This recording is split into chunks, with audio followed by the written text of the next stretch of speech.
کرم نور مجسم شفیع معظم احمد مجتبی جناب حضرت محمد مصطفیٰ صلی اللہ تعالی علیہ وسلم کی ذات والا صفات کے لیے حمد و صلات کے بعد قرآن مجید نے ارشاد فرمایا الا بذکر اللہ تطمئن القلوب، فرمایا خبردار ہو جاؤ، اللہ کے ذکر میں ہی دلوں کا اطمینان ہے، اللہ کے ذکر میں دلوں کا چین ہے۔ لوگ بہت سارا مال، بہت ساری دولت، بہت ساری عقل اور بہت سارا شعور ہونے کے باوجود بے سکون ہیں۔ جس چیز نے زمانے کو تکلیف میں مبتلا کر دیا ہے اور جو چیز ڈھونڈنے سے نہیں ملتی وہ اطمینان ہے، وہ قرار ہے۔ لوگ بھیک مانگتے ہیں، منت کرتے ہیں، دہائی دیتے ہیں کہ کہیں سے سکون کی دولت مل جائے، لیکن وہ میسر نہیں آ رہی۔ بڑے بڑے لوگ ہیں، اور میں عرض کر چکا ہوں کہ مالدار بھی ہیں اور عقل مند بھی ہیں، باشعور ہیں، پڑھے لکھے ہیں، پر قلبی سکون، راحت، اطمینان، چین انہیں میسر نہیں آ رہا۔ راتیں جاگ کر گزر جاتی ہیں، دن آزمائش میں بیت جاتا ہے۔ وہ کبھی اس کے لیے ٹھنڈے علاقوں کا سفر کرتے ہیں، کبھی دوستوں کی مجلسوں میں جا کر کے بیٹھتے ہیں، کبھی گھر سے دور اکیلے میں تنہائی میں وقت گزارنے کی کوشش کرتے ہیں، لیکن دولت سکون ناپید ہوتی ہے، میسر نہیں آتی۔ عرش کا رب فرماتا ہے کیوں تو بھٹکتا پھرتا ہے، کیوں دائیں بائیں جاتا ہے، چپ کر کے مسجد آ جا اور لوگوں سے بچ کے تنہائی میں میرا ذکر کر۔ اللہ ملے گا کیا؟ فرمایا اعلیٰ بذکر اللہ تطمئن القلوب، میں تیرے بے چین دل کو چین عطا کر دوں گا۔ وہ تیرا تڑپتا اور پھڑکتا ہوا مزاج، اسے میں سکون کی دولت دوں گا۔ یہ تجھے کہیں اور نہیں ملے گا، یہ میری یاد میں ملے گا۔ یہ چین، قرار، سکون تجھے یہیں میسر آئے گا۔ اطمینان قلبی زندگی کا حسن ہے بھائی، دولت سکون اصل ہے۔ بڑے ٹھنڈے کمرے میں کچھ لوگوں کو نیند نہیں آتی، اور دادا صاحب رحمۃ اللہ علیہ آپ جائیں تو دونوں سڑکوں کے بیچ جو فٹ پاتھ ہے نا، اس پہ بھی کچھ لوگ سوئے ہوتے ہیں۔ ادھر سے بھی گاڑیاں گزرتی ہیں، ادھر سے بھی گاڑیاں گزرتی ہیں، لیکن بس نیند ہے نا، اللہ کا فضل ہے، اس نے دے دی ہے، آنے والوں کو آ گئی ہے۔ اطمینان قلبی، میرا معاشرہ بے سکون ہے، بے قرار ہے۔ مجھے کچھ لوگ کہتے ہیں جی میں آج کل بڑا بور ہو رہا ہوں، تو میں کہتا ہوں یار ہمیں تو ٹائم ہی نہیں ملا آج تک بور ہونے کا، نہیں وقت ہی نہیں اتنا میسر آیا، کون سا ٹائم نکالے جس میں بندہ بور ہو۔ وہ تو ہے کہ انسان کچھ فارغ ہو، کہیں اس کے پاس گنجائش ہو تو بور بھی ہو لے۔ کیسے بور ہو لیتے ہو؟ یہ کیا ہوتا ہے بور ہونا؟ زندگی میں اتنا وقت ہی کہاں ہے کہ انسان بور ہوتا پھرے اور یہ تصور بناتا پھرے کہ میں بڑی آزمائش میں ہوں، تو میں بڑے بور ہو رہا ہوں، تو میں بڑی تکلیف میں ہوں۔ تو وقت بہت زیادہ ہے ہمارے پاس، لایانی کاموں میں ضائع بڑا ہوتا ہے، تو ہم بور ہوتے ہیں، پریشان ہوتے ہیں۔ اللہ فرماتے ہیں یہ جو میری یاد ہے نا، لیکن اس کا بھی ایک طریقہ ہے یاد کا، اس طریقے سے اگر میرے رسول کریم علیہ السلام نے فرمایا اللہ کا ذکر اس طرح کرنا کہ دیکھنے والا تمہیں دیوانہ سمجھے، لوگ سمجھیں کہ کوئی مجنون ہے، کوئی جنونی ہے، کوئی پاگل ہے۔ یہاں اللہ تعالیٰ معاف کرے، آپ ذکر کی مجلس چھیڑیں، آپ نعت شریف کی مجلس چھیڑیں تو بہت سارے لوگ پروفیسر بن جاتے ہیں، وہ ساری نہیں ہلاتے، ان کی زبان ہی حرکت میں نہیں آتی۔ حالانکہ رب کریم کا ذکر اس طرح کرو کہ دیکھنے والا تمہیں دیوانہ سمجھے، کہیں اور کھونے کی ضرورت ہی نہیں۔ میرے حبیب گویا ہمیں فرماتے ہیں تو رب کے ذکر میں اس طرح کھو جا کہ تجھے دنیا کا خیال ہی نہ رہے، تجھے پھر دنیا کی ہوش نہ رہے۔ لیکن اگر نماز میں بھی خیال غیر آئے، ذکر میں بھی توجہ کہیں اور ہو، زندگی میں وہ عجیب لمحہ تھا، وہ میرے ساتھ تھا اور میں تنہا تھا، اگر ماحول یہ ہو کہ آپ کہیں جسم کے ساتھ تو موجود ہوں، روح موجود نہ ہو، تو پھر لذت ذکر بھی میسر نہیں آتی، پھر کیف نہیں حاصل ہوتا۔ یاد رکھیں کہ اس طرح کھو کے رب کی یاد کہاں سے کیف آئے؟ الجھ ہی بڑا گئے ہیں۔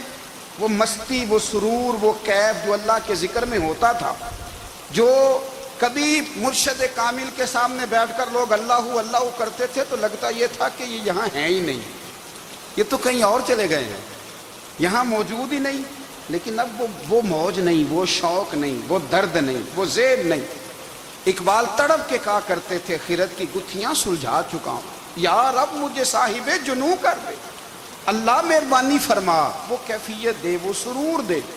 زندگی میں اگر اطمینان چاہتے ہو تو کبھی کبھی سب کچھ بھول کے نا تو مست ہو جایا کرو رب کی یاد میں۔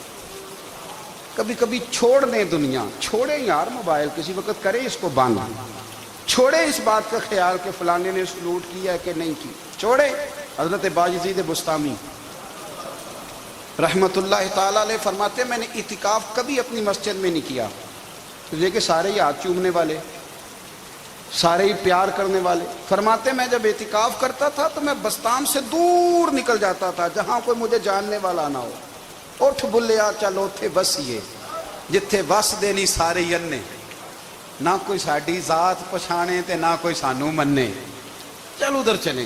اٹھ بلیا چل اوتھے بسیے جتھے وس دینی سارے ہی ینے، نہ کوئی ساڈی ذات پچھانے تے نہ کوئی سانو۔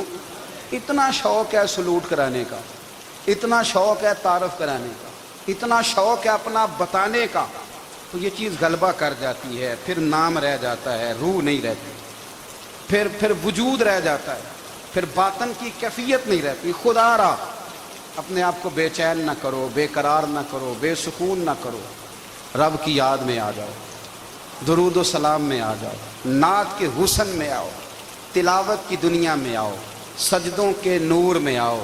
آؤ کبھی کھول کے دل مسجد کی صفائیاں کریں، آؤ نہ کبھی کوئی بوڑھا، دادی، نانی، دادا، ان کے پاس بیٹھ کے پیر دبا کے اللہ کو راضی کریں۔ یہ کیف والی جگہ ہیں، یہ سرور والی جگہ۔ اتنی بے چین ہماری زندگی ہے، بے قرار ہے، تڑپتے ہوئے لوگ، لڑتے ہوئے لوگ، ایسے لگتا ہے ابھی ایک دوسرے کا گریبان تھام لیں گے، بے قرار، بے چین۔ کسی کو انتظار کا کہا جائے نا کہ 10-20 منٹ کسی کا انتظار کرو، تو بعض لوگ مجھے ایسے لگتا ہے جیسے یہ ان کا کلیجہ پھٹ جائے گا، ڈاکٹر کے انتظار میں بیٹھے ہیں تو بڑے پریشان ہیں۔ کسی کو ملنے گئے ہیں کو آدھا گھنٹہ بیٹھنا پڑ گیا تو بڑی دقت میں ہیں۔ اپنے آپ کو سکون دیں۔ آپ یقین کریں بڑا مزہ آتا ہے، کبھی کسی کا انتظار کرنا پڑے تو 2-4 تسبیح درود شریف پڑھی جاتی ہے، یعنی ذوق بن جاتا ہے کہ چلو اللہ نے موقع دیا ہے، کوئی سرکار کو یاد کر لیں، تنہائی مل گئی۔ ہمارا مزاج جس سختی کا شکار ہے، وہ سختی آہستہ آہستہ ہمیں زیادہ آزمائش میں ڈال گئی۔ تو میرے بھائی، زندگی میں اطمینان حسن ہے، اور وہ سب سے زیادہ اللہ کی یاد میں ملتا ہے، وہ سب سے زیادہ رب کریم کے ذکر میں۔ سب سے زیادہ جو چاہتا ہے نا دل ٹھنڈا رہے، زبان میٹھی رہے، وہ مدینے والے محبوب پہ درود و سلام پڑھا کرے، وہ حضور پہ درود و سلام پڑھا کرے، زبان میٹھی رہے گی۔ میرا ذاتی تجربہ ہے کہ جو آدمی اپنے اخلاق سنوارنا چاہے وہ حضور پہ درود شریف پڑھے، جو اپنے اخلاق سنوارنا چاہے، طبیعت کو ٹھنڈا رکھنا چاہے، وہ درود شریف پڑھے، اس کا دل سکون میں آئے گا۔ کچھ کام اور ہیں زندگی میں اطمینان کے لیے، ان کا ہونا بھی بڑا ضروری ہے۔ سب سے پہلے اگر آپ چاہتے ہیں نا زندگی میں سکون ہو تو حقیقتوں کا سامنا کرنا سیکھیں، آپ جو ہیں وہ رہنا سیکھیں، جو آپ نہیں ہیں وہ بننے کی کوشش نہ کریں۔ حقیقت کا سامنا کرو گے تو زندگی اطمینان میں آ جائے۔ ہم نے نا بہانے بنا لیے ہیں، ہیلے بنا لیے، جھوٹ کے سہارے اپنے آپ کو اونچا کر لیا۔ ایک آدمی سے کہا جاتا ہے تو رشوت نہ لے، تو کہتا ہے میں غریبوں سے نہیں لیتا۔ تو میرا سوال یہ ہے کہ امیروں کا حساب لینے کی اللہ نے تیری ڈیوٹی لگائی ہے، تیرے ذمہ لگایا ہے کہ تو امیروں کا حساب کر، تمہیں کیا ضرورت پڑی؟ ہم نا بہانہ کرتے ہیں، رشوت لینے والے کا الگ بہانہ ہے اور سفارش والے کا الگ بہانہ ہے۔ حقیقت کا سامنا کریں، حقیقت کا۔ جو میرے ذمہ داریاں ہیں وہ میں نے پوری کرنی، جو آپ کی ذمہ داریاں ہیں وہ آپ جان نہ چھڑائیں، حقیقت پسند بنیں۔ میرے رسول کریم پھر پڑھیے درود شریف صلی اللہ تعالی علیہ وسلم۔ حضور صلی اللہ علیہ وسلم نے فرمایا کہ میری بیٹی سیدہ فاطمہ الزہرا رضی اللہ تعالی عنہا صرف جنتی نہیں، جنتی عورتوں کی سردار ہے۔ لیکن حضور نے یہ بھی فرمایا کہ فاطمہ یہ خیال رکھنا اگر اللہ نے حساب پوچھا تو حساب تم نے خود دینا ہے۔ حقیقت کی طرف توجہ کرائی حضور نے، وہ صرف جنتی نہیں، جنتی عورتوں کی سردار ہیں، پر حقیقت کی جانب توجہ۔ میں حقیقت یہ ہے کہ اگر مالک نے حساب پوچھا تو اس کی تیاری بھی کرنی ہے۔ دیکھیں نا، ہمیں کچھ یقین نہیں، اللہ معاف کرے کہ ہمارا حساب کیسا ہوگا، لیکن کتنے آزاد ہیں۔ یعنی بڑی دلیری سے بندے کہتے ہیں فجر نہیں پڑھتا جی، 3 پڑھتا ہوں جی، عشاء رہ جاتی ہے جی، کپڑے صاف، بڑی دلیری سے۔ اور سیدہ فاطمہ الزہرا نے ساری رات مصلی باز رکھا ہے، حالانکہ انہیں یقین تھا کہ رب مجھے بغیر حساب کتاب جنت دے گا۔ حقیقت کا سامنا کریں، جو حقوق آپ کے ہیں وہ آپ نے ادا کرنا ہے، جو ذمہ داریاں ہیں وہ ذمہ داریاں ہیں۔ دیکھیں نا، حضرت موسیٰ کلیم اللہ علیہ السلام کے پاس اسرائیل روح نکالنے آئے تو حضرت موسیٰ نے تھپڑ مارا، آنکھ نکال دی، واپس گئے۔ اللہ انہوں نے تو جلال فرمایا، کہا موسیٰ علیہ السلام سے کہیے بیل کی پشت پر ہاتھ رکھیں، جتنے بال ان کے دست مبارک کے نیچے آئیں گے اتنے 1000 سال ان کی عمر بڑھا دی جائے گی۔ یعنی میرے کان میں کوئی بتا دے کہ جناب 60 سال بڑھ گئی، کیا آپ کے کان میں کوئی کہہ دے تو خوشی ہوتی ہے کہ نہیں؟ لیکن یہ حقیقت پسندی نہیں، اس لیے کہ 60 بھی گزر جائیں گے، 70 بھی، یہ حقیقت نہیں۔ حضرت موسیٰ کلیم، چلے میں مثال دیتا ہوں، سمجھ لے 10 بال، حالانکہ بہت زیادہ آتے ہوں گے، 10 بال اگر حضرت موسیٰ کے ہاتھ کے نیچے آئے تو 10,000 سال تو عمر بڑھ گئی نا۔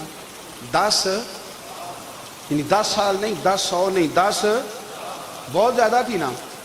حضرت موسیٰ کلیم اللہ علیہ السلام سے آ کے عرض کیا گیا، حضور بیل کی پشت پر ہاتھ رکھیں، جتنے آپ کے ہاتھ کے نیچے بال آئیں گے اتنے 1000 سال عمر بڑھ جائے گی۔ تو حضرت موسیٰ نے حقیقت پسندی والی بات کی، فرمایا پھر کیا ہوگا؟ 10,000 سال کے بعد پھر کیا ہوگا؟ کہا حضور جانا تو پھر بھی ہے، فرمایا پھر ابھی چلتے ہیں۔ اگر جانا ہے نا، جانا ہے تو پھر، اگر جانا ہے تو پھر ابھی۔ اور سجنوں، اگر نماز پڑھنی ہے تو ابھی کیوں نہیں؟ اگر داڑھی رکھنی ہے تو پھر رمضان کا انتظار کیوں کریں؟ ابھی کیوں نہیں؟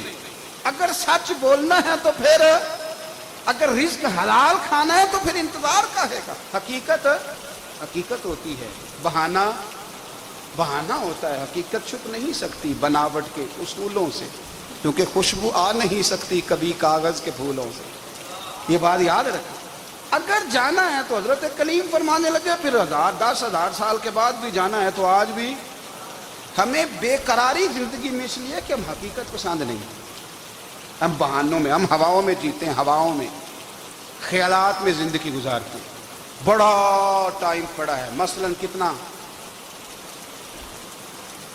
کتنا میرے رسول کریم صلی اللہ تعالیٰ علیہ وآلہ وسلم نے ایک دن صحابہ سے فرمایا تمہیں حیا نہیں آتی؟ حضور کیا ہوا؟ فرمایا وہ والے مکان بناتے ہو جن میں تم رہ نہیں سکتے، وہ والا مال جمع کرتے ہو جو کھا نہیں سکتے، حیا نہیں آتی؟ عرض کی حضور حکم کریں تو محبوب فرمانے لگے جوتے کا ایک تسمہ بند کرتا ہوں تو سوچتا ہوں دوسرا بند کرنے سے پہلے موت آ جائے گی، ایک سانس اندر جاتی ہے تو دوسرا آنے سے پہلے میں یاد کرتا ہوں کہ مجھے دنیا سے جانا ہے۔ تمہیں حیا نہیں آتی؟ وہ مکان بناتے ہو جن میں رہ ہی نہیں سکتے، وہ مال جمع کرتے ہو جو کھا۔ حقیقت پسند نہیں بھائی ہم۔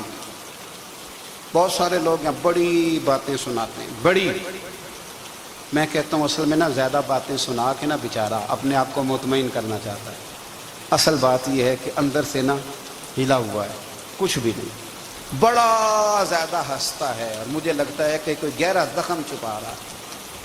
اس لیے ملمہ سازی، حقیقت پسند بنو، حقیقت پسند۔ یاد رکھنا، من ترک صلاۃ متعمدا فقد کفر، میرے رسول نے حقیقت بیان کی، فرمایا جس نے ایک نماز بھی جان بوجھ کے چھوڑی اس نے رب کے رب ہونے کا انکار کیا، اس نے کفران نعمت کیا۔ یہ حقیقت ہے، کوئی کلیریفیکیشن نہیں، کوئی وضاحت نہیں۔ جو نماز نہیں پڑھتا، جھوٹ بولتا ہے، غلط بیانی کرتا ہے، جو شخص رزق حرام کما کے کہتا ہے کہ اس کے بغیر گزارا نہیں چلتا، وہ جھوٹ بولتا ہے۔ اس لیے کہ رب فرماتا ہے جب تجھے پیدا کیا ہے تو تیرا رزق میرے ذمہ ہے۔ اللہ فرماتا ہے کہ لا یکلف اللہ نفسا الا وسعہا، میں کسی پر وہ بوجھ نہیں ڈالتا جو اٹھا نہ سکے۔ نماز فرض کیا، اس کا مطلب ہے ہم پڑھنے کے قابل ہیں، اس نے ہمارے ذمہ داریاں لگائی ہیں تو مطلب یہ ہے کہ ہم ذمہ داریاں ادا کرنے کے قابل ہیں، ورنہ وہ کہتا ہے میں وہ بوجھ ڈالتا ہی نہیں جو تجھ سے اٹھایا نہ جائے۔ اگر چاہتے ہو کہ زندگی میں اطمینان ملے تو خدا را حقیقت پسندوں والی زندگی گزارو۔ یہ فضاؤں میں زندہ رہنا، ہواؤں میں، اللہ بڑا معاف کرنے والا ہے، اللہ بڑا کریم ہے، معاف کر دے گا، تو بھئی یہ بات صحابہ کو بھی پتا تھی، یہ اہل بیت کو بھی خبر تھی، تو وہ تو ایک ایک بات کا لحاظ کرتے تھے۔ یہ غوث اعظم کو بھی پتا تھی، یہ ان کے والد کو بھی پتا تھی، جنہوں نے کسی کا ایک سیب کھا لیا تھا تو 12 سال اس کے گھر میں نوکری کرتے رہے، انہیں نہیں پتا تھا اللہ بڑا کریم ہے، معاف کر دے گا، ایک سیب ہی ہے نا۔ تو حقیقت پسندی آپ کو سکون دے گی، اور اگر آپ نے اپنے آپ کو غیر مطمئن کیا ہوا ہے، بات کچھ اور ہے، اور آپ نے اپنے آپ کو ڈال کسی اور طرف لیا ہے، تو پھر آپ کو سکون مل سکتا؟ سکون حقیقت پسندی میں، اصل میں سکون ہوتا ہے، اداکاری میں سکون نہیں ہوتا۔ تیسری بات سنیں، اگر آپ چاہتے ہیں زندگی میں مطمئن رہیں تو دنیا داروں سے امیدیں توڑ دیں، اللہ اور اس کے رسول سے امید وابستہ کریں، اولیاء اللہ سے امیدیں وابستہ کریں، صحابہ اور اہل بیت سے امیدیں، اللہ اور اللہ والوں سے امیدیں، دنیا داروں سے امیدیں۔ آپ کو پتہ ہے دنیا دار کی تباہی کب ہوتی ہے؟ جب انہیں خوش آمدی مل جاتا ہے۔ چودھری کا بیڑا اس وقت غرق ہوتا ہے جب اسے چودھری کہنے والے زیادہ ہو جاتے ہیں۔ سیٹھ صاحب اور نواب صاحب بیچارے تباہ تب ہوتے ہیں بھولے پن میں، جب ان کے دائیں بائیں ریلا ہوتا ہے سیٹھ صاحب کہنے کا، لوگ انہیں کھانا چاہتے ہیں، پیار ان کا نہیں ہوتا، ان کی جیب کا ہوتا ہے، محبت ان سے نہیں ہوتی، ان کی کرسی سے ہوتی ہے، ضروریات کا پیار ہوتا ہے، تباہ کر دیا جاتا ہے۔ ہماری ساری توقعات دنیا داروں سے وابستہ ہو گئی ہیں، ناراض نہ ہونا۔ پیروں نے، مولویوں نے، درویشوں نے، انہوں نے بھی سیٹ رکھے ہوئے جلسوں کی صدارت کرانے کے لیے، یعنی مذہبی جلسہ ہے، اس میں بہت زبردست پڑھے لکھے صاحب تقوی عالم کا خطاب ہے، اور کی صدارت وہ بندہ کر رہا ہے جس نے عشاء کی نماز بھی نہیں پڑھی، وہ بندہ صدارت کر رہا ہے، کیوں؟ اس لیے کہ اس نے لاکھ روپیہ دیا ہے محفل میں۔ خدا را دنیا داروں سے امیدیں چھوڑ دیں، ورنہ آپ کمزور پڑ گئے، آپ کی امیدیں ٹوٹیں گی۔ کتنا کمزور ہے وہ شخص جو 2-4 ہزار کے لیے کسی بندے کی چاپلوسی کرتا ہے، اس کے پیچھے بھاگتا ہے، خوش آمدیں کرتا ہے، تھوڑے سے نوٹوں کے لیے، دکھ سکھ میں کام آئے گا اس کام کے لیے۔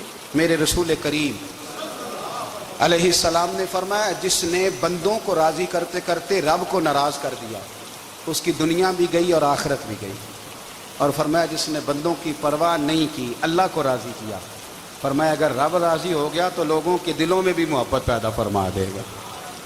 کیا ضرورت ہے خوش آمد کرنا دنیا داروں کی، سیٹوں کی، نوابوں کی، چاپلو۔ اور میں آپ کو ایک بات بتاؤں، ہوتا پتہ کیا ہے؟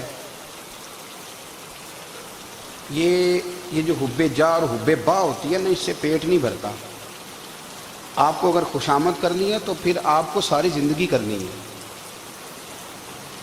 پھر ان کو بھی پتہ ہوتا ہے کہ تعلق کس بنیاد پر ہے، اس میں کبھی بھی خلوص پیدا نہیں ہوتا۔ آپ بے چین رہتے ہیں، بے قرار رہتے ہیں، آپ کو تکلیف رہتی ہے ہمیشہ۔ کبھی بھی دنیا داروں سے امیدیں وابستہ نہ کریں۔ ایک بات سنیں بڑی شاندار، امام غزالی نے لکھی ہے۔ امام غزالی فرماتے ہیں کہ ہارون الرشید نہ حج کر کے واپس آیا بغداد میں، تو کونے میں حضرت بہلول دانا بیٹھے تھے، رش بہت تھا، مجمع بڑا تھا، حضرت بہلول دانا بھی سڑک کے کنارے بیٹھے تھے، تو سپاہی کہنے لگے یہاں سے اٹھ جاؤ، فرمانے لگے ہارون الرشید کی زمین نہیں، زمین میرے رب کی ہے، میں کیوں اٹھوں؟ وہ قریب سے گزرا تو سلام لی، تو آپ نے اس کا پروٹوکول دیکھا تو فرمانے لگے ہارون الرشید تجھ سے تگڑے تگڑے موٹے موٹے پروٹوکول میں نے لوگوں کے دیکھے ہیں، اور یہ جو تیرے دائیں بائیں آج تیرے نعرے لگا رہے ہیں یہ پہلے ان لوگوں کے نعرے لگایا کرتے تھے، اور تھوڑا وقت گزرنے دے، جو تیرے بعد آئے گا نا یہ سارے پھر ان کے نعرے بھی لگائیں گے۔ تو جھوٹ کی دنیا میں زندہ ہے، ان سے تو نے امیدیں وابستہ کی ہیں، یہ کل اس کے نعرے لگائیں گے۔ اس کے دل پہ بڑا اثر ہوا، گھوڑے سے اتر آیا، آگے کہنے لگا حضور آپ نے مجھے بڑی اچھی نصیحت کی ہے، میرا دل بڑا ٹھنڈا ہوا ہے۔ میں نے سنا ہے آپ مقروض ہیں، کچھ لوگوں کا قرض، تو مجھے کوئی حکم ہی کر دیں۔ آپ ہنسنے لگے، فرمانے لگے یار تو بڑا ہی بیوقوف ہے، بڑا ہی بیوقوف ہے، میں تجھے نصیحت کر رہا ہوں تو مجھے الجھا رہا ہے، حضور کوئی حکم کر دیں۔ کیا خوبصورت انداز ہے رب کریم کے بندوں کا۔ حضرت بہلول دانا فرمانے لگے تیرا رب کون ہے؟ کہا اللہ۔ تو فرمایا میرا کون ہے؟ کہا اللہ۔ فرمانے لگے یہ تو نہیں نہ ہو سکتا کہ اللہ ہارون رشید کو دیتا رہے اور بہلول دانا کو بھول ہی جائے۔ یہ تو نہیں نہ ہو سکتا کہ ہارون رشید کو دیتا رہے اور بہلول دانا کو بھول جائے۔ فرمایا اس کا دل، اس کا ارادہ ہوا، ارادہ قدرت ہوا کہ بہلول مقروض رہنا چاہیے، تو اگر رب مجھے رکھنا چاہتا ہے، دکھ قبول محمد بخشا راضی رہن پیارے، اگر وہ چاہتا ہے میں مقروض رہوں تو میں بھی چاہتا ہوں کہ میں مقروض ہی رہوں۔ یہ تو نہیں نہ ہو سکتا کہ تجھے دے اور مجھے نہ دے۔ فرمایا میری تجھ سے کوئی امید نہیں، مجھے جب بھی دے گا میرا رب بھی دے گا، اور وہ دے گا تو پھر انشاءاللہ خزانے کھول کے دے گا۔ دنیا داروں سے امیدیں وابستہ کرنا، لوگوں کے پیچھے، یہ چھوڑ دیں۔ آپ بے چین رہیں، بے قرار رہیں، اللہ والوں سے ضرور امیدیں وابستہ کریں، اس لیے کہ ان کے پاس جو کچھ ہوتا ہے وہ دراصل رب کا ہی ہوتا ہے۔ لیکن سیٹھوں سے، نوابوں سے، سیاستدانوں سے باز آ جائیں، ہماری بڑی امیدیں وابستہ ہیں۔ میں اکثر کہتا ہوں جتنے پھیرے نوکری کے لیے دنیا دار کے دروازے پہ لگائے ہیں نا، اس سے کم دفعہ مسجد میں نفل پڑے ہوتے تو رب اتنی بڑی مہربانی فرما دے۔ تیسری بات یہ یاد رکھیں، اگر سکون لینا چاہتے ہیں نا، اگر سکون لینا چاہتے ہو نا تو لوگوں کو ڈسکس کرنا بند کر دو۔ کس کو اللہ نے کتنے پیسے دیے ہیں وہ جانے اور اللہ جانے، کس کو اللہ نے کتنی گاڑیاں دی ہیں وہ جانے، اور لوگوں کو ڈسکس کرنا جی۔ یعنی میں ایک جگہ بیٹھا تھا تو ایک صاحب گاڑی والا گزرا، گاڑی میں بیٹھ کے، اس کا پڑوسی تھا، کہندے تھا منہ ہے کار والا، میں کہ وہ ہے تا ہی بیٹھا ہے، تو ہوں میں کہ سمجھانا سی نا انہوں، میں کہ توں تے میں حساب لائیے بھی ساڈے کول کوئی نہیں، وہ تے ہے، لیکن نا اللہ نے اسے دی ہے نا، تو اللہ نے چاہا نا وہ کار میں بیٹھے، تو اس نے پھٹے پہ بیٹھ کے یہ تبصرہ کیا کہ منہ ہے کار والا، میں کہ ابھی وہ ہے تا کار ہے تھے۔ اب مجھے تجھے اندازہ لگانا چاہیے کہ ہم کیا یہ بحث ہے، یعنی اللہ کو چاہیے تھا معاذ اللہ کے پہلے تم سے پوچھتا کہ اسے کار دینی ہے کہ نہیں، کیا مطلب فضول بحث ہے۔ وہ چیز ہمیں اتنا تنگ کرتی ہے، اتنی تکلیف دیتی ہے کہ آپ یقین کریں سارا دن اسی کو ڈسکس کرتے ہیں، سارا دن اس کے پاس گاڑی ہے، اس کے پاس کار ہے، فلانے کا پیسہ 1 نمبر ہے، فلانے کا 2 نمبر ہے، فلانے کا 6 نمبر ہے۔ اصل بات کے اندر حسد ہے، اس کو نکالو۔ ایک بات کہنے لگا ہوں، اسے یاد رکھنا، میرے اعلیٰ حضرت رحمۃ اللہ علیہ فرمایا کرتے، حسد کرنے والا بندوں پر اعتراض نہیں کرتا، اللہ پر اعتراض کرتا ہے۔ وہ کہتا ہے اللہ اسے کیوں دیا ہے، اتنا کیوں دیا ہے، معاذ اللہ وہ اللہ کی تقسیم پر اعتراض کرتا ہے۔ حسد کرتے ہو بے چین رہو گے، حسد آپ کے دل کو تڑپا کے رکھ دے گا، چھوڑے۔ اللہ بڑا کریم ہے، جس کو جہاں چاہتا ہے وہاں بٹھا دیتا ہے۔ آپ قطعاً اس بحث میں نہ پڑے کہ اللہ نے کس کو کتنا دیا ہے، کب دیا ہے، کیوں دیا ہے، وہ بڑا بے نیاز ہے۔ حسد آپ کو تباہ کرے گا۔ دنیا میں پہلا گناہ جو ہوا تھا وہ حسد تھا۔ ابلیس نے حضرت آدم سے حسد کیا، کہنے لگا میں بہتر ہوں، سرداری اس کو مل رہی ہے، تو یہ تو اللہ کو پتہ ہے نا کس کو دینی ہے۔ اور دنیا میں پہلا قتل حسد کی وجہ سے ہوا، حابیل قابیل کے درمیان حسد کا معاملہ تھا۔ خاتون کا نکاح اس سے کیوں ہو رہا ہے، مجھ سے ہونا چاہیے۔ حسد تباہی کرتا۔ آپ یقین کریں، یعنی دکاندار کے سامنے دوسری دکان پڑتی ہے اور پریشان ہو جاتا ہے، وہ کہتا ہے میرا کیا بنے گا، لا حول ولا قوت الا باللہ العلی العظیم، یعنی تیرا کیا خیال ہے کہ تیرے حصے کی روٹی وہ کھا جائے گا، اتنا چھوٹا دل، نہیں تیرا موقف یہ ہے کہ تیرے حصے کا نصیب اس تک چلا جائے گا، یہ تیری خواہش ہے۔ ایک دوسرے کی کمزوریاں بیان کرنا، اس کا تو مال ہی ناقص ہے جی، اس کے تو پاس ہی کچھ نہیں، یہ تو کمزور لوگوں کا طریقہ ہے۔ میرے رسول کریم علیہ الصلوۃ والسلام گزر رہے تھے، پت جھڑ کا موسم تھا، خزاں کا موسم تھا، درختوں کے پتے جھڑ رہے تھے، صحابہ کو ساتھ لے کے حضور گزرے اور ایک درخت کی ٹہنی کو پکڑ کے حضور نے ہلایا۔ صحابہ فرماتے ہیں کہ چھم چھم اس کے پتے گرے، زمین پر ڈھیر لگ گیا۔ حضور نے فرمایا دیکھا تم نے کیا ہوا؟ حضور ہاں. فرمایا کتنی تیزی سے پتے جھڑے ہیں، صرف تنا رہ گیا ہے اور خالی ٹہنیاں رہ گئی ہیں، کوئی حسن بچا ہے؟ حضور نہیں. نبی کریم فرمانے لگے جو حسد کرتا ہے نا اس کی نیکیاں بھی اسی طرح جھڑ جاتی ہیں، اسی طرح. اور ایک جگہ حضور فرمانے لگے جس طرح راکھ لکڑی کو آگ جب آگ کھا جائے تو پھر لکڑی کو لکڑی نہیں کہا جاتا، راکھ کہا جاتا ہے، کوئلہ کہا جاتا ہے، اس کی اصل باقی یعنی اسے کھائی جاتی ہے. تو حضور علیہ الصلوۃ والسلام فرمانے لگے جس طرح آگ لکڑی کو کھا جاتی ہے، پر میں اسی طرح حسد نیکیوں کو کھا جاتا ہے، نیکیاں رہتی نہیں. حسد کرنے والے کے پاس نیکیاں یعنی ان کی اصل شکل موجود، کبھی بھی حسد نہیں کریں. اللہ کی تقسیم ہے، جس کو چاہے جب چاہے جتنا چاہے عطا کرے. اور چوتھی بات میرے بھائی، کبھی بھی بغض نہ پیدا کریں. بغض والے لوگ بے سکون رہتے ہیں. بہت ساری کمزوریاں ہمارے اندر ہوتی ہیں نا، پھر اللہ ہماری روزی تو نہیں نہ بند فرماتا. یہ تو نہیں کہتا کہ زمین سے نکل جاؤ. اگر یہی والا معاملہ ہو جو ہمارا ہے کہ شادی پہ اس نے میرے ساتھ برا سلوک کیا تھا، اب ساری زندگی بغض رکھنا ہے. اگر یہی معاملہ فرشتے اللہ کی بارگاہ میں کہیں کہ یا اللہ اس نے فلانے دن شراب پی تھی، اب اس کو زمین میں نہیں رہنے دینا، نظام زندگی چلے گا. تو اگر اللہ ہمیں معاف کرتا ہے تو ہم بندوں کو معاف کیوں نہیں کرتے؟ آپ یقین کریں اتنی لمبی عداوتیں، اتنا لمبا حسد، اتنا لمبا بغض، اتنا لمبا. حدیث میں نے پڑھی، میں حیران رہ گیا. میرے نبی کریم علیہ الصلوۃ والسلام نے فرمایا اپنی بیوی سے کبھی بغض نہ رکھنا. اگر اس کی ایک بات ناپسند ہو تو اسے چھوڑ کے وہ بات دیکھو جو تمہیں پسند ہے. میں اس حدیث کو پڑھ کے سوچنے لگا کہ کیا بیوی کا بھی بغض رکھتے ہیں لوگ؟ اب حضور نے کہا ہے تو اس کا مطلب ہے لوگ بیوی کا بغض بھی رکھتے ہیں. اب اس پر استدلال کر کے مجھے کہنا پڑے گا کہ سسرال والوں کا بغض بھی رکھتے ہیں. کہنا پڑے گا کہ بھائی کے سسرال والوں سے بھی بغض رکھتے. اس حدیث کی روشنی میں سمجھا کہ لوگ بھابھی کا بغض بھی رکھتے ہیں. بغض ورنہ عادتیں تو ہماری بھی کئی بری ہوتی ہیں.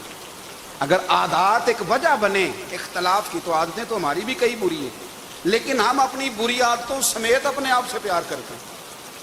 اور سامنے والے کی ایک بھی عادت بری ہو تو اس سے بغض رکھتے ہیں. بغض نہ پیدا کریں. میرے نبی پاک علیہ الصلوۃ والسلام نے فرمایا کچھ چیزیں تمہارے دین کو مونڈ ڈالیں گی، تباہ کر دیں گی، کاٹ دیں گی. حضور کون سی؟ فرمایا حسد، تکبر اور بغض.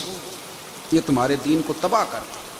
ہم بے چین اس لیے ہیں کہ ہم نے بہت سارے لوگوں کا بغض پالا ہوا، اور ہر فیلڈ میں سیاستدان نے سیاستدان کا، ذاتیات پر اتر کے بات کرتے ہیں، معزز ترین لوگ، تاجر نے تاجر کا، اللہ ماشاء اللہ بعض جگہ پہ اہل علم بھی ایک دوسرے سے عداوت رکھتے ہیں. خدا را دل رب کریم کے آنے کا ٹھکانہ ہے. یہ صاف ہوگا تو اس میں رب رسول کے جلوے ہوں گے. اگر اس میں عداوت ہو، اس میں بغض ہو، اس میں کینہ ہو، نفاق ہو. سنیں میرے رسول کریم حضرت ابوبکر صدیق رضی اللہ تعالیٰ عنہ کہتے ہیں میں رو ہی پڑا. مکہ فتح ہوا نا تو اکرمہ بن ابو جہل نے پیغام بھیجا کہ میں نا کلمہ پڑھنے کے لیے آ رہا ہوں. بات لمبی ہے، میں موضوع پہ رہنا چاہتا ہوں. کہتے ہیں جب وہ آنے لگا نا تو نبی پاک نے ہم سب کو بلایا. ہم حاضر خدمت ہوئے تو حضور فرمانے لگے کہ اس کے باپ نے نا بڑا ظلم کیا ہے ہمارے ساتھ. ابو جہل نے بڑا ستایا ہے، بڑی تکلیف دی ہے. آپ مجھے بتلائیں کہ وہ ایک دفعہ کسی شادی پہ بحث ہوتی ہے بیوی کے بھائی کے ساتھ، پھر ساری زندگی اس بیچارے کو معافی. وہ 10 دفعہ گھر آتا ہے معافی مانگنے پر سوال ہی نہیں پیدا ہوتا میں مجھے ہی کہہ دیا، پھر مجھے ہی کہہ دیا آپ نے، اور میری شان میں بے ادبی، اور پھر میں معاف کر دوں. توبہ توبہ توبہ، یہ کیسے ہو سکتا ہے؟ میری ناک نیچی ہو جائے گی اور آپ نے مجھے کہہ دیا، سوال ہی نہیں پیدا ہوتا. اور یہ رونا میں اکثر ہوتا ہوں کہ شادی والے دن داماد صاحب کا زیادہ دماغ خراب ہوتا ہے. جب چھوٹی سالی کی شادی ہوتی ہے نا اس دن اس کو بخار چڑھتا ہے کہ اس کو کان میں کہتا ہے تیری عزت نہیں کر دے. اس دن اس کا دماغ خراب ہو جاتا ہے، بچے اٹھا کے نکل آتا ہے. وہ بیچارہ سسر منتیں کر رہا ہوتا ہے کہ تیری مہربانی آ جا، یہ عزت کرا رہا ہے. تو میں نے کہا احتجاج کر کے جو عزت کرائی جاتی ہے وہ عزت نہیں ہوتی. ہاں یہاں مانگ کے عزت لیتے ہیں لوگ، یا احتجاج کی کوئی عزت ہے؟ آپ کے اندر کمالات اتنے ہوں کہ آپ کی عزت کرنے کو دل چاہے، یعنی مزہ آئے، یعنی لطف آئے، یعنی آپ دور بیٹھے ہوں تو کسی کا دل کرے آپ کو اسٹیج پہ بلانے کے لیے۔ یہ کیا بات ہوئی کہ چھائے جانا اور بھاگ کے آگے جانا؟ ان سے نکلیں۔ اکرمہ بن ابو جہل کلمہ پڑھنے کے ارادے سے آ رہے ہیں، حضور علیہ السلام نے صحابہ کو بلایا۔ کتنی زیادہ دعوت رکھی جا سکتی تھی معاذ اللہ؟ کب سے وہ چلا تھا ظلم کرنے، اور اس کے بعد اس کا بیٹا شروع ہو گیا۔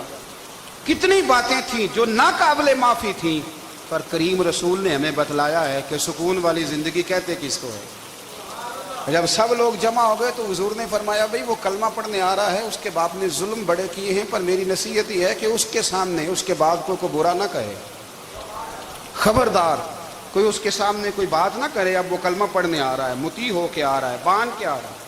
کہتے ہیں اللہ کے رسول نے نا کافی دیر تک خطبہ دیا، بریفنگ دی، بات سمجھائی۔ جناب صدیق اکبر کہتے ہیں میں رو پڑا۔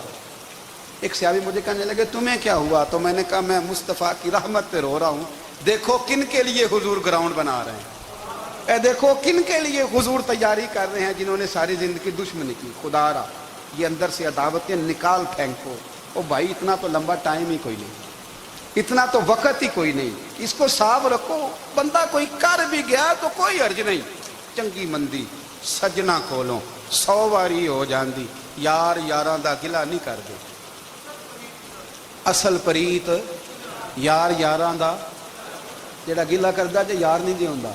ہاں پکی بات، پکی پیڑی۔ میرا ایک سنگی مجھے آ کے کہنے لگا فلانی جگہ بندہ یہ بات کر رہا تھا۔ میں کہ تو اوتھے ہی سے سوندا سے، تم ہی نال ہی سے۔ میرا تو سجن بات سن ہی نہیں سکتا۔ چنگی مندی سجنا کولوں 100 واری ہو جاندی، یار یاراں دا گلا نہیں کر دے، اصل پریت جنہ دی۔ ہاں جو بندے پھر ہوتے اس طرح کے ان کے لیے بھی میاں صاحب نے کہا ہے، ان کے لیے بھی میاں صاحب نے کہا ہے، ان کے لیے بھی آپ نے بات ارشاد فرمائی ہے۔ آپ نے فرمایا چنگا ہویا لڑ نیڑیوں چھٹا، کتے عمر نہیں لنگی ساری، بے قدران دی یاری کولوں توبہ لکھ لکھ باری۔ اور چنگا ہویا لڑ نیڑیوں چھٹا، کتے عمر نہیں لنگی ساری۔ جو اس طرح کا تھا نا شکوے کرنے والا، بغض رکھنے والا، فرمایا بے قدران دی یاری کولوں توبہ، یعنی لاکھ تے لاکھ کنے ہو گئے، یعنی 2 لاکھ باری توبہ کی تھی انہوں نے، گنی نہیں جا سکتی جتنی میاں صاحب نے توبہ کر دی۔ بے قدرے دوست، بے قدران دی یاری کولوں توبہ لکھ لکھ باری، چنگا ہویا لڑ نیڑیوں چھٹا، کتے عمر نہیں لنگی ساری۔ تو مہربانی کریں، ایک تو اگر آپ مطمئن رہنا چاہتے ہیں تو کبھی کبھی نا مست ہو کے ذکر الہی کریں۔ مست ہو، وہ والا ذکر نہیں جس میں آپ موبائل بھی دیکھ رہے ہیں اور کہانیاں بھی۔ میرے سامنے کو بندہ جمعے والے دن یا تقریر کے درمیان تسبیح لے کے بیٹھ جائے تو میں اس سے پوچھتا ہوں تو دو کام ایک ٹائم جی میں پہ کرنا ہے؟ میری بھی بات سن رہے ہو، تسبیح پڑھی تو ممکن ہی نہیں۔ تسبیح تو تسبیح ہے، جب وہ ہوگی تو پھر کوئی اور کام سوال ہی نہیں پیدا ہو۔ ایک تو ذکر کریں محو ہو، دوسری بات حقیقت کا سامنا کریں۔ آپ اگر مطمئن رہنا چاہتے ہیں تو حقیقت پسند بنیں۔ تیسری بات حسد چھوڑ دیں، دوسروں کو ڈسکس کرنا چھوڑ دیں۔ آپ یہ دیکھیں کہ اللہ نے مجھے کیا کچھ دیا، اس پہ راضی رہیں۔ اور چوتھی بات عداوت چھوڑ دیں، سینے میں کینہ چھوڑ دیں۔ آپ کی زندگی مطمئن ہو جائے گی، آپ خوشحال رہیں گے۔ وہ جو آپ لفظ کہتے ہیں نا کہ میں بور ہوں، میں پریشان ہوں، اس سے آپ نکل آئیں گے۔ اللہ ہمیں محبوب کی غلامی میں زندہ رکھے۔ غلام